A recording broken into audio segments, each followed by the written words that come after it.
बच्चों, आज हम कक्षा 10 की पाठ्य पुस्तक क्षितिज में संकलित उत्साह कविता पढ़ेंगे। इसके कवि हैं सूर्यकांत त्रिपाठी निराला।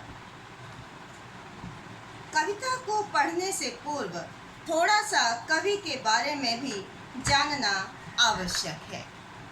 इनका जन्म 21 फरवरी सन 1899 और निधन 15 अक्टूबर 1961 में हुआ था। इनका जन्म पश्चिमी बंगाल में हुआ था। पश्चिमी बंगाल में रहने के कारण इनकी मातृभाषा बंगला बन गई थी। इसीलिए उन्होंने हिंदी की पत्रिकाएं सरस्वती और मर्यादा की पुरानी पत्रिकाओं से हिंदी सीखी और संस्कृत तथा अंग्रेजी का अध्ययन घर पर रहकर ही किया। इनका जीवन अनेक पारिवारिक विषमताओं से भरा हुआ था। सन 1918 में इनकी पत्नी, उसके बाद इनके पिता, चाचा, चचेरे भाई और अकेली पुत्री यानी एकमात्र पुत्री सरोज भी एक एक करके चल बसी।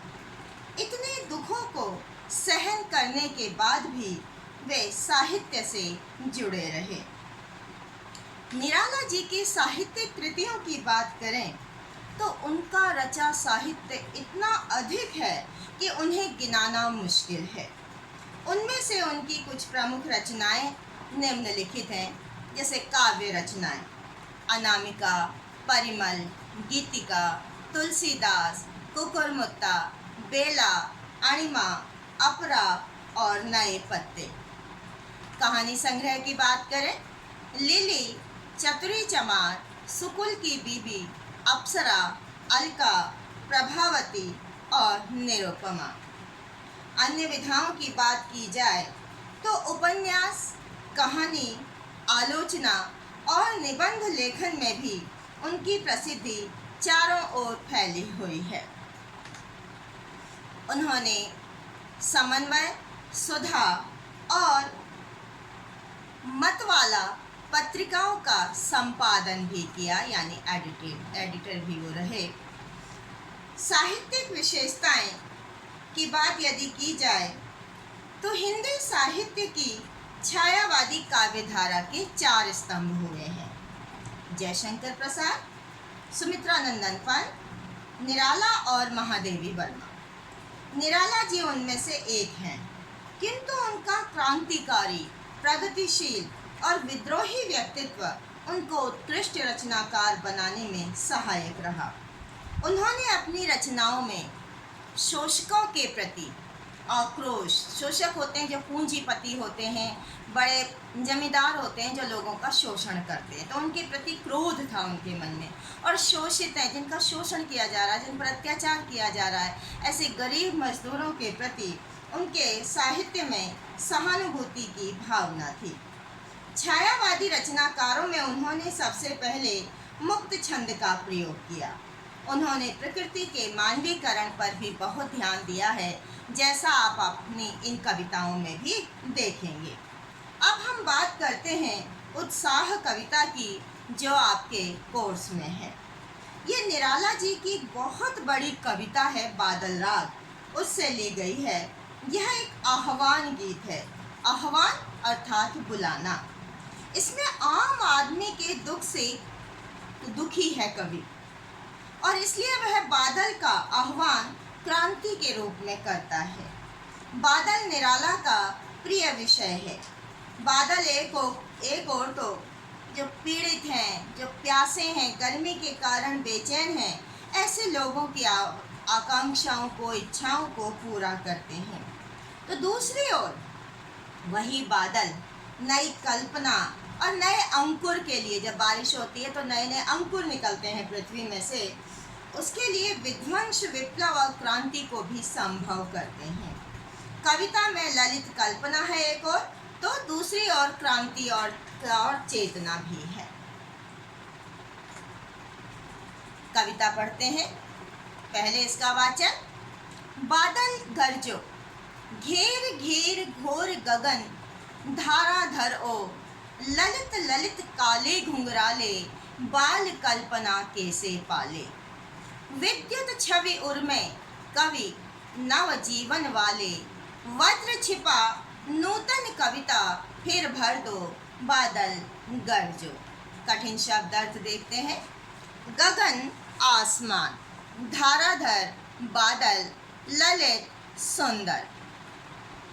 विद्युत बिजली, छवि सुंदरता और हृदय। नवजीवन नया जीवन देने वाले। वज्र कठोर, नूतन नई। अर्थ देखते हैं। बादल गरजो, यह एक आह्वान गीत है जो बादलों को संबोधित करके लिखा गया है, क्योंकि बादलों में वज्र की तरह विध्वंस, विप्लव और विनाश भी छिपा हुआ है, जिससे एक नई सृष्टि का निर्माण हो सके। इसलिए बादलों को संबोधित करते हुए कवि कहते हैं कि लोगों के मन को सुख से भर देने वाले बादलों। बादल गरजो, लोगों के मन को सुख से भर देने वाले बादलों। घेर घेर घोर गगन, इस आसमान को घेर घेर कर गरजो, गर्जना करो। ललित ललित काले घुंघराले, जिस प्रकार बाल कैसे होते हैं, सुंदर, काले और घुंघराले होते हैं, उसी प्रकार से तुम भी काले और घुंघराले हो। बादल देखो आसमान में किस तरह से छाए हुए हैं। तो कहते हैं कि तुम भी उसी तरह से सुंदर हो। बाल कल्पना कैसे काले पाले, यानी आप सभी जानते हैं कि बच्चों के मन में क्या होती है, अनेक कल्पनाएं होती हैं। मन पता नहीं कहाँ कहाँ दौड़ता रहता है। उसी प्रकार से बादल भी आसमान में इधर से उधर दौड़ते रहते हैं। इसीलिए कवि कहता है कि हे बादलों, तुमने भी अपने अंदर बच्चों की तरह अपने अनेक कल्पनाओं को पाला हुआ है। विद्युत छवि उर्मे कवि नव जीवन वाले। विद्युत छवि उर्मे यानी तुम्हारे हृदय में बादलों का निवास है। अब ये बादलों का निवास किसके हृदय में है? बिजली का निवास बादलों के हृदय में है, और इसी के कारण आकाश में बिजली चमक उठती है। तो यहाँ कवि क्या कहना चाहता है कि जिस प्रकार से बच्चों के मन में मधुर कल्पनाएं निरंतर बदलती रहती हैं, उसी प्रकार से बादलों का सौंदर्य भी निरंतर बदलता रहता है। नव जीवन वाले, तुम वर्षा करके सभी को नया जीवन प्रदान करने वाले हो। तुम पीड़ित और प्यासे जन की इच्छाओं को पूरा करने वाले हो। जब वर्षा होती है तो सभी लोग प्रसन्न हो जाते हैं। ये तो बादलों का एक रूप है। एक उसका दूसरा रूप है वज्र छिपा। तुम्हारे अंदर तो वज्र की तरह, वज्र क्या होता है? कठोर, इंद्र भगवान का हथियार है ये वज्र, और जिसके भी पास जाता है उसे नष्ट करके ही आता है। तो ये कहते हैं कि तुम्हारे अंदर तो वज्र की तरह विध्वंस, विनाश छुपा हुआ है। क्यों? इसके बाद नवीन सृष्टि का निर्माण हो सकता है। आप देख रहे हैं आसमान में बिजली चमक रही है, और नीचे वज्र क्या है, इसमें बाढ़ आ जाती है। केदारनाथ का किस्सा आपको याद ही होगा कि किस प्रकार से वहाँ भयंकर विनाश हुआ था। तो भयंकर विनाश के बाद ही सृष्टि का नया निर्माण भी होता है। तो इसलिए कहते हैं कि तुम्हारे अंदर वज्र छिपा हुआ है, नूतन कविता फिर भर दो, बादल गरजो। तो एक और तुम्हारे अंदर दूसरों को नया जीवन देने की शक्ति है, तो दूसरी ओर तुम्हारे अंदर विनाश भी छिपा हुआ है, और तुम उसके बाद सृष्टि का नया निर्माण करते हो। इसीलिए लोगों के मन को सुख से भर देने वाले बादलों, तुम इस पीड़ित संसार के प्राणियों को वर्षा करके नया जीवन प्रदान करो और आसमान को घेर घेर कर गरजो। विकल विकल उन्मन थे उन्मन, विश्व के निदाघ के सकल जन, आए अज्ञात दिशा से अनंत के घन। कठिन शब्द देखते हैं। विकल बेचैन, उन्मन उदास, निदाघ जेठ के महीने की भयंकर गर्मी, विश्व संसार, सकल सारे, जन लोक, अनंत आकाश जिसका कोई अंत नहीं है।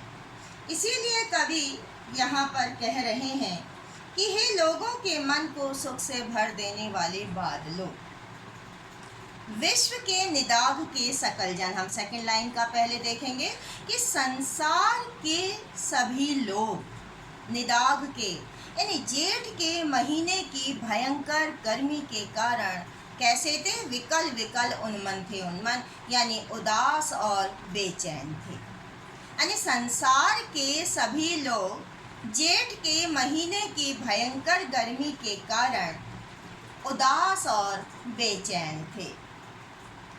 आए अज्ञात दिशा से अनंत के घन। यहाँ पर एक बात मैं आपको बताना चाहती हूँ कि आप देखते हैं मई जून के महीने में भयंकर गर्मी पड़ती है। उस समय बादलों को बुलाने के लिए, वर्षा होने के लिए कहीं यज्ञ करवाए जाते हैं तो कहीं शरबत बांटा जाता है ताकि वर्षा हो। तो वो सब का कारण क्या होता है कि सब लोग गर्मी के कारण बुरी तरह से परेशान होते हैं।